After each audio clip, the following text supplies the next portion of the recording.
Hola, hoy vamos a hablar sobre las personas con discapacidad auditiva.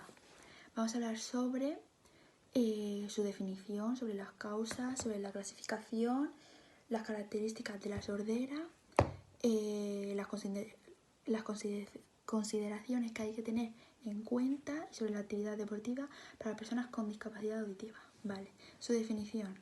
Se considera una persona con discapacidad auditiva cuando presenta una pérdida total o parcial de la percepción auditiva. Se mide en decibelios. Sordera parcial, hipoacusia, es cuando la persona tiene leve capacidad auditiva y se ven obligados a usar un aparato auditivo para que se mejore. Después está la otra, que es sordera total o completa, que es cuando la persona no escucha ni siente absolutamente nada. Vale, ahora vamos a hablar sobre las causas.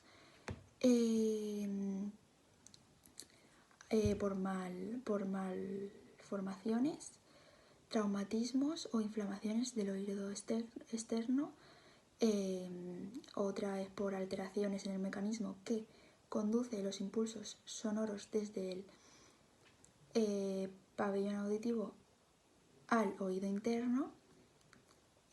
Otra es por causas genéticas, por malformaciones congénitas, por factores hereditarios, por causas desconocidas que pueden suceder durante toda la vida y pueden estar determinadas por el envejecimiento, traumatismos, etc. Y ahora vamos a hablar sobre su clasificación. Las sorderas pueden clasificarse en función de naturaleza de la pérdida auditiva. Niños con audición normal, su umbral es inferior a 20 decibelios, es decir, que perciben el habla perfectamente. Hipoacusia ligera de 20 a 40 decibelios, pérdida sin inicencia social, deficiencia leve y se percibe el habla. Utilización de audífonos.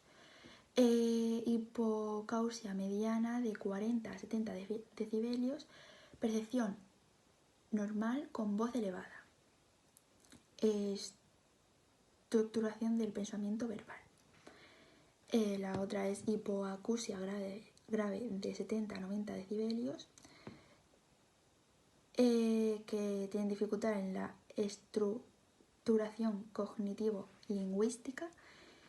Y por último sería la sordera profunda, más de 90 decibelios. Es el silencio total. Vale, ahora vamos a hablar sobre la localización de la lesión. Sordera de conducción o transmisión, se produce la pérdida en el oído medio o externo, y la sordera neurosensorial o percepción, la lesión se localiza en el oído interno o en la vía auditiva y se puede hablar de sordera. Y por último, sordera mixta, se encuentra afectado en el oído externo, el medio e interno. Momento de la pérdida auditiva. Sordos prelocutivos, que son los de sordera anterior a la adquisición del habla entre los 0 y los 5 años, y los sordos postlocutivos, que son los niños que quedan sordos con posterioridad a la adquisición del lenguaje. 4 características de la sordera. 1. Retraimiento y falta de iniciativa. 2. Experiencia disminuida. 3. Con casos de sordera neurosensorial pueden darse casos de alteraciones en el equilibrio y la coordinación fina. 4. Gran importancia en la expresión facial y corporal. 5. Percibe los sonidos mediante las vibraciones de los objetos. Poslocutivos. 1. Falta de estimulación. 2. Dificultades para la adquisición del lenguaje de signos. 3. Utilizan audífonos. 4. Identifican a las personas utilizando signos de referencia a alguna característica física que destaque de ellos. 5. Busca lugares iluminados para ver las manos y la cara. 6. En las prácticas físicas y deportivas pueden presentar problemas de equilibrio. 5. Consideraciones a tener en cuenta en la práctica de la actividad físico-deportiva. Aspectos a valorar.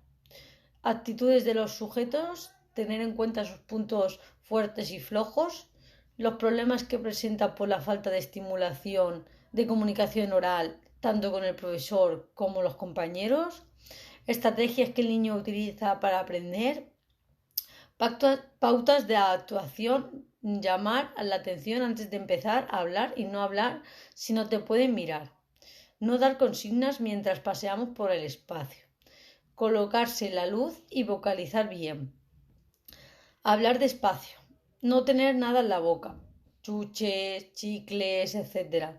Con un grupo, colocarse en una posición en la que nos puedan ver bien, no repetir consignas si no se ha entendido, cambiar la forma de hablar, el método o los signos o las palabras.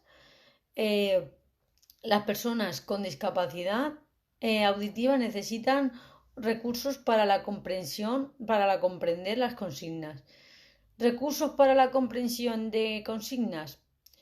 Condiciones óptimas de la lectura labial, añadir elementos no verbales para aclaración, evitar las repeticiones idénticas, las frases inventadas y las palabras aisladas, contextualizar la información, qué, cómo, dónde y por qué son muy claros.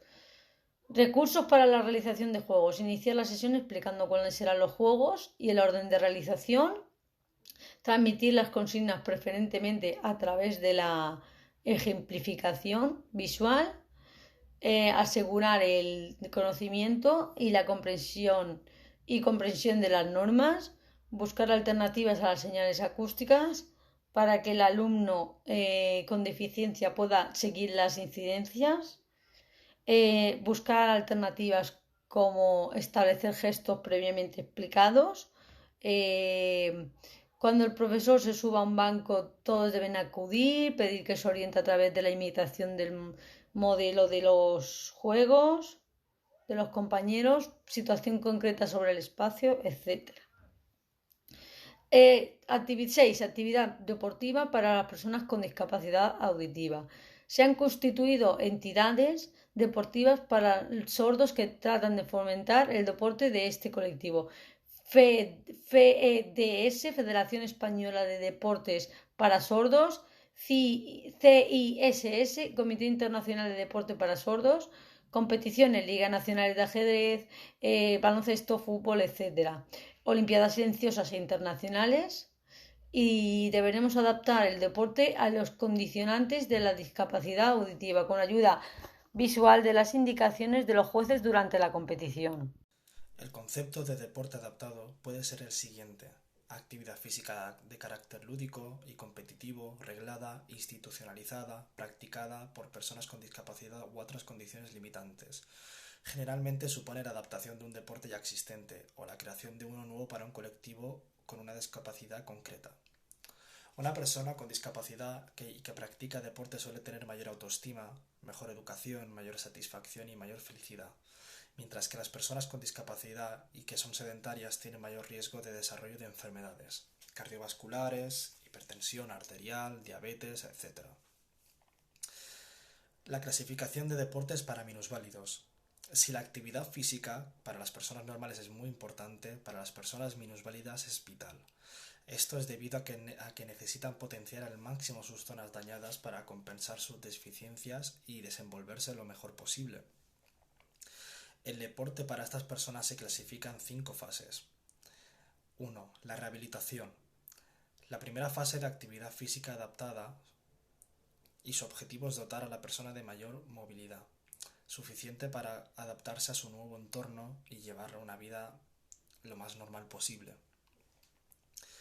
Si la deficiencia es de tipo psíquico, se trata de concienciar a las personas de sus posibilidades y de contribuir a una correcta integración a la sociedad.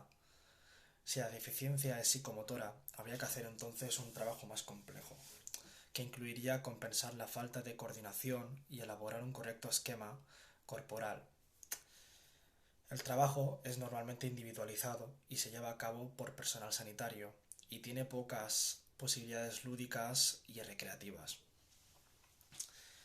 El deporte terapéutico es la segunda fase del deporte adaptado y su objetivo es perfeccionar aquellas cualidades que se han ido desarrollando en la fase anterior mediante juegos y deportes, adaptados a la minusvalía. Su objetivo es valerse en la vida cotidiana y la elección del deporte depende de una serie de factores de tipo de minusvalía, motivación que tenga una persona u otra y los medios materiales que se tengan. Varios ejemplos son el atletismo terapéutico, natación terapéutica, balonmano en silla de ruedas, fútbol en silla de ruedas, etc. El deporte recreativo se caracteriza porque el objetivo fundamental es recreativo o la diversión. El segundo orden pueden tener de integración, relación social o sentirse útil. Ya no va dirigido por personal sanitario. Varios ejemplos son la gincana, el billar, el frisbee, malabares, bolos, bádminton, etc. El deporte de competición se caracteriza por la superación de sí mismo y la búsqueda de resultados competitivos. Un requisito previo para la competición es la valoración y clasificación funcional de la minusvalía. El objetivo de esto es determinar el potencial físico de la persona y clasificarla de manera que compitan entre sí personas con minusvalías parecidas. Y algunos ejemplos con mayor demanda son el atletismo, el ciclismo, natación, tiro olímpico, esgrima, tiro con arco, fútbol, baloncesto en silla de ruedas, etc. Y por último el deporte de riesgo y aventura. Las razones que se pueden llevar a una persona a practicar estos deportes son diversas. Y el gusto por experimentar sensaciones nuevas, porque te guste el riesgo o la aventura, o por este tipo de sensación. Para superarse o como medio catártico. Es mucho más importante tomar precauciones y medidas de seguridad necesarias a practicar este tipo de deporte. Y hay 5 grupos dentro de esta categoría. Uno son los deportes de montaña, como el esquí y la escalada. El segundo son deportes campestres, acampada, senderismo, equitación y silla de montaña. Los deportes acuáticos, vela, piragüismo, windsurf, rafting, esquí acuático y submarinismo, y deportes con motor, como motonáutica y deportes aéreos con motor. Y por último los deportes de riesgo, como el puenting o la ala del.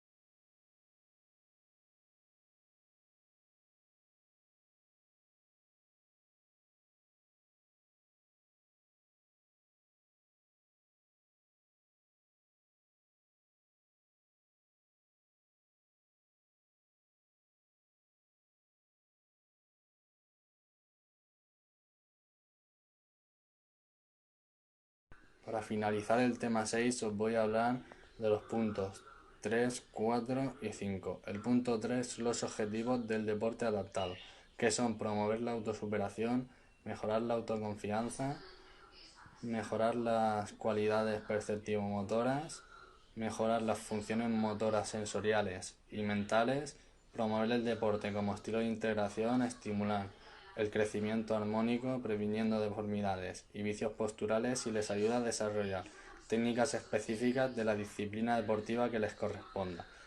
El punto 4 trata de las organizaciones internacionales por el Comité Paralímpico Internacional, que las siglas son CPI. Por debajo de esta existen los IOSD, que son las 5 organizaciones deportivas de discapacidad, que se dividen en asociaciones para personas con parálisis cerebral, ciegos, discapacidades mentales, personas en silla de ruedas y discapacitados sin lesiones medulares ni parálisis cerebral. Además, cada federación tiene sus propios deportes, muchos unificados, pero casi siempre son independientes. Existen 23 comités deportivos y para que no existan ventajas existen sistemas de clasificación. Además, un mismo deportista puede variar de deporte según la categoría que realice. Y para finalizar ya el tema 6, voy a hablaros del punto 6, que es la organización del deporte para discapacitados en España, en donde destacan 5 federaciones que son para ciegos minusválidos físicos, paralíticos cerebrales, disminuidos psíquicos y para sordos.